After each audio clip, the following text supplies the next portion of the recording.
Next question है बेटा 14 question. वो क्या बोलते हैं समय, calculate the mass of urea. आपको क्या है, यूरिया का मास फाइंड आउट करना है, ठीक है। Required in making 2.5 kg of 0.25 molar aqueous solution.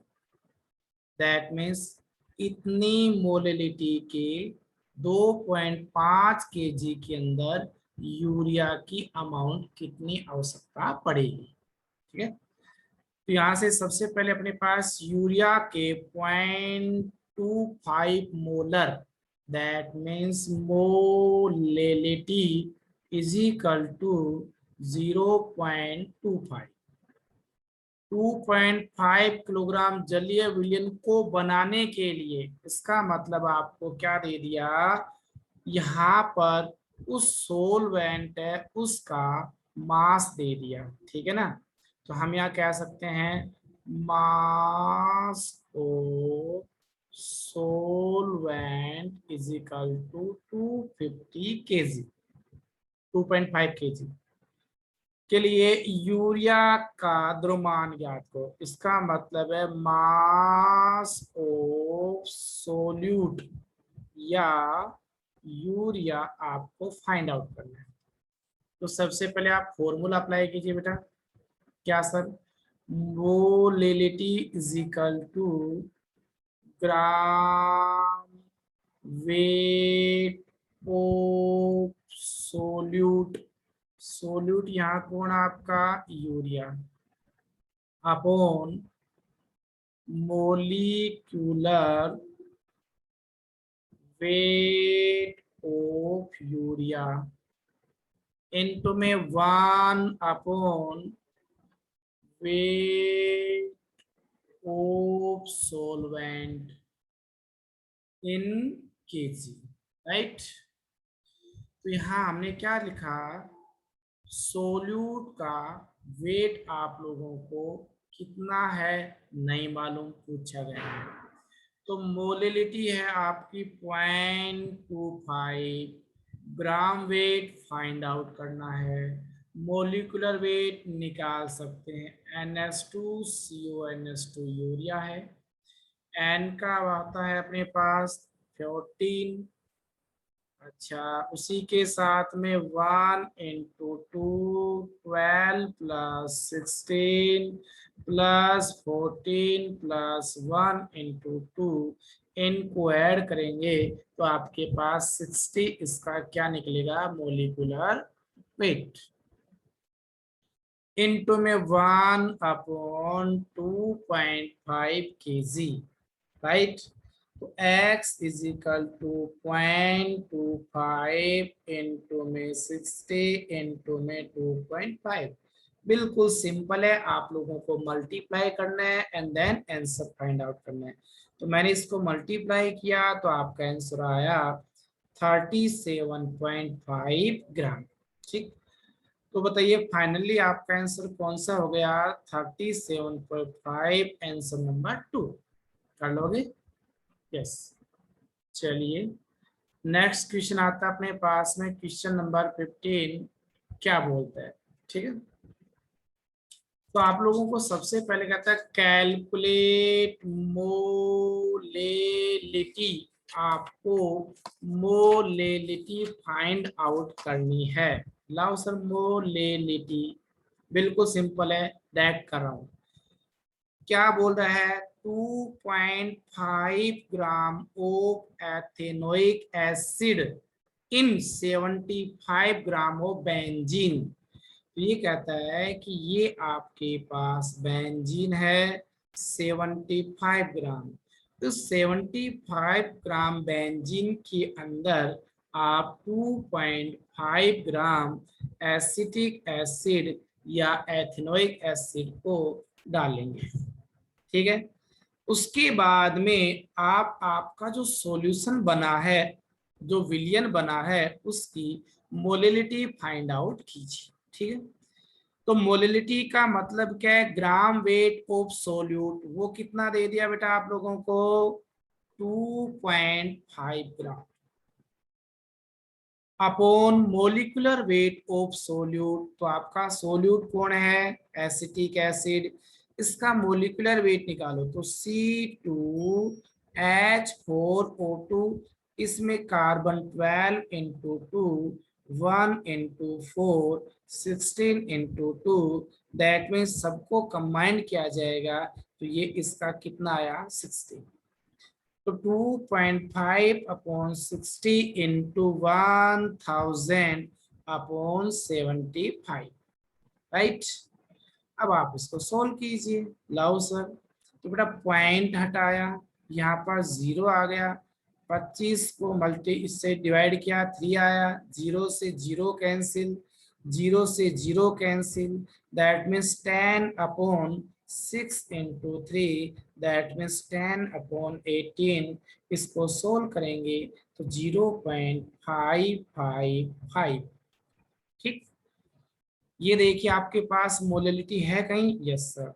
तो आंसर नंबर क्या आया? फर्स्ट। कर लोगे? नेक्स्ट क्वेश्चन नंबर 16 सुनो।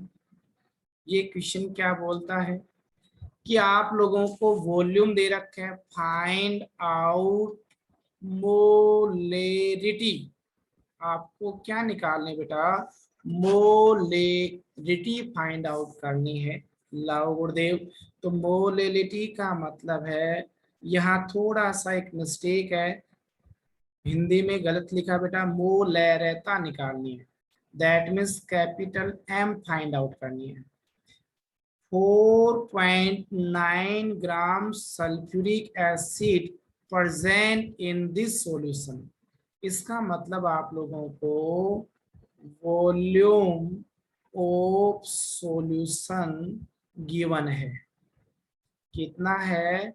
500 centimetre cube, that means 500 ml, and gram weight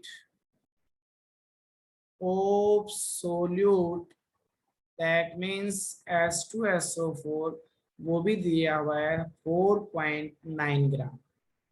आप इसका मोलिकुलर मास निकालिए, दिखा। सल्फ्यूरिक एसिड का मोलिकुलर मास है हाइड्रोजन का 1 इंटू 2, 32, 16 इंटू 4, इनको ऐड करेंगे तो 98। क्लियर? अब आप सीधा फॉर्मूला अप्लाई करो।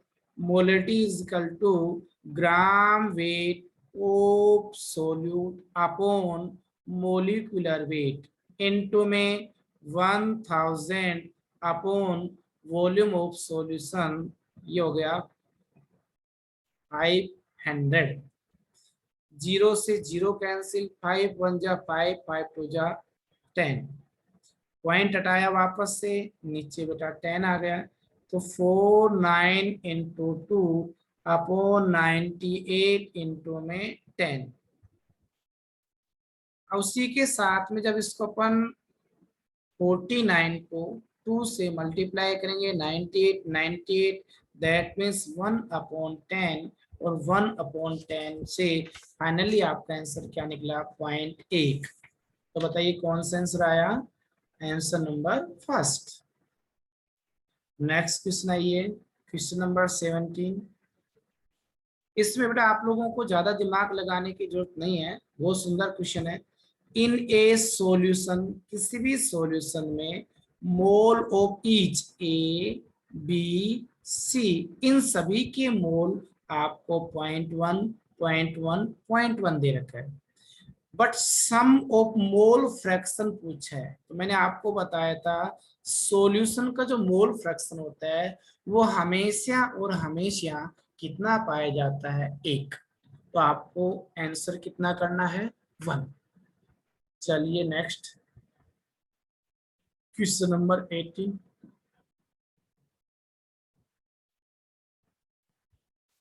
रिक्वायर्ड वॉल्यूम ऑफ 3m, ठीक है, sulphuric acid solution to form 1 litre 1 molar solution.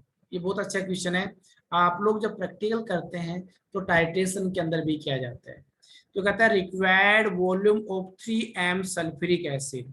इसका मतलब है यहाँ आप ये फॉर्मूला लेंगे, M1V1 is equal to M2V2। तो बताइए अपने पास में M1 की वैल्यू कितनी है 3, N2 इसका वॉल्यूम फाइंड आउट करना है, उसी के साथ में M2 की वैल्यू कितनी है 1 और उसी का वॉल्यूम भी कितना है 1। लेकिन ये 1 लीटर है बेटा, इस लीटर को जब मिलीलीटर में कन्वर्ट करेंगे तो आप 1000 कर देंगे, राइट। तो आपको V1 की वैल्यू निकालनी है, तो 1000 में 3 से डिवाइड किया जाएगा तो आपका आंसर आएगा 333.3। तो आंसर नंबर कौन सा गया आपका, थर्ड। कर लोगे, ओके। क्वेश्चन नंबर 19 पे आइए, ये भी अच्छा क्वेश्चन है। ये क्वेश्चन क्या बोलता है, इन रेक्टिफाइड स्पीड, आपके पास में एक स्पीड है, रेक्टिफाइड स्पीड है 95% बाई मास एथेनॉल, 95% W दे दिया। तो मैंने आपको बताया था मास ओ सॉल्यूशन क्या बोलोगे, 100, ठीक है। उसी के साथ बेटा mass of solute, that means ethyl alcohol का मास, वो कितना दे दिया, परसेंट से पहले मिलता है, हमेशा ध्यान रखना, सोल्यूट, राइट, ठीक है। उसी के साथ में आगे चलता हूं। अब आपको क्या पूछा है, मोल फ्रैक्शन पूछा गया है, मोल भिन्न। तो सर ये बताइए काई का मतलब है मोल फ्रैक्शन होता है, मोल फ्रैक्शन किसका पूछा गया, इथाइल एल्कोहल। इसको आप कैसे निकालेंगे वो मैं आपको बता देता हूं। ये बताओ मास ऑफ सोलवेंट निकालना है, तो 100 माइनस 95 इज इक्वल टू 5। तो बेटा यहाँ पर आ जाएगा आपका mole of ethyl alcohol upon mole of ethyl alcohol plus, नहीं दे रखा है तो आपको वाटर मानना पड़ता है, मोल ऑफ वाटर, ठीक है। तो सबसे पहले अपन मोल फाइंड आउट करेंगे। तो मैं थोड़ा सा एक अच्छा, अब आपका प्रैक्टिस हो चुकी है, इथाइल एल्कोहल का मोलिकुलर मास निकालो, 12 into 2, 1 into 6 plus 16 is equal to 46। तो ये आपका मोल निकालो मैं डायरेक्टली, तो मोल कैसे निकाला, इसका ग्रामों में वेट अपॉन मोलिकुलर वेट, तो ग्रामों में वेट अपॉन मोलिकुलर वेट से मोल निकालिए, NC2H5OH, तो ग्रामों में वेट आपका कितना दे दिया 95 अपॉन इसका मोलिकुलर वेट कितना आया 46, डिवाइड करेंगे तो बेटा 2.06। ऐसे ही आप क्या करोगे, वाटर के मोल निकालो, तो ग्रामों में वेट कितना है 5 अपॉन मोलिकुलर वेट कितना है 18, जब इसको डिवाइड किया तो कितना आया 0.28। इन मोल की वैल्यू को मैं ऊपर रख रहा हूं, तो 2.06 अपॉन 2.06 प्लस 0.28, तो 2.06 अपॉन में 2.34 डिवाइड किया तो 0.881, ये आपका फाइनली आंसर हो जाएगा। तो 0.881, तो कौन सा आंसर गया, आंसर नंबर फर्स्ट गया, आंसर नंबर फर्स्ट। उसी के साथ में अब बात और आती है बेटा, लास्ट क्वेश्चन आता है आपका 20 इस वर्कशीट का। तो ये मैंने क्या किए, ये आप लोगों के कंसंट्रेशन ऑफ सॉल्यूशन से रिलेटेड जो क्वेश्चन है वो सभी डील कराए, जो कि मोलरिटी, उसी के साथ मोलिलिटी, मोल फ्रैक्शन, उसी के साथ में वेट परसेंटेज, वॉल्यूम परसेंटेज, ठीक है, इन पर डिपेंड कर रहे थे। नेक्स्ट आया ऑन इंक्रीजिंग टेम्परेचर, जब टेम्परेचर को इंक्रीज करोगे एन एक्वस सॉल्यूशन, तो बताइए किस पर इफेक्ट पड़ेगा।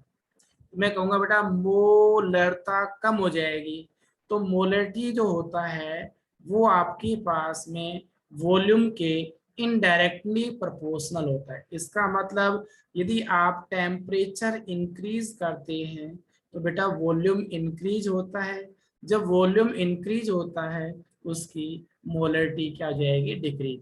तो आंसर पहला ही चला गया। बट मोललता मैं कहूँगा मोललिटी के अंदर वॉल्यूम नहीं होता है, इस वजह से ये टेम्परेचर पर डिपेंड नहीं करती। वेट परसेंटेज में वॉल्यूम नहीं है, टेम्परेचर पर डिपेंड नहीं करता। मोल फ्रैक्शन में वॉल्यूम नहीं है, टेम्परेचर पर डिपेंड नहीं करता। अगर इसमें ये बोला जाए क्वेश्चन में निम्न में से कौन सी ऐसी अपने पास में वैल्यू है जो टेम्परेचर पर डिपेंड करती है, तो भी मोलरिटी आएगा। नहीं करती है तो आपके पास में तीनों ऑप्शन चले जाएंगे। तो यहाँ पर जो ऑप्शन आया उसका आंसर क्या आया क्वेश्चन का, मोलरिटी डिक्रीज हो जाती है टेम्परेचर के इंक्रीज करने पर। ठीक है, अतः सभी बच्चों को पुनः दिल से प्यार की गहराइयों से आप सबका बहुत सारा ढेर सारा सम्मान करता हूं, जो आप लोगों ने शांतिपूर्ण पूरे के पूरे 20 विषयों को कवर किया।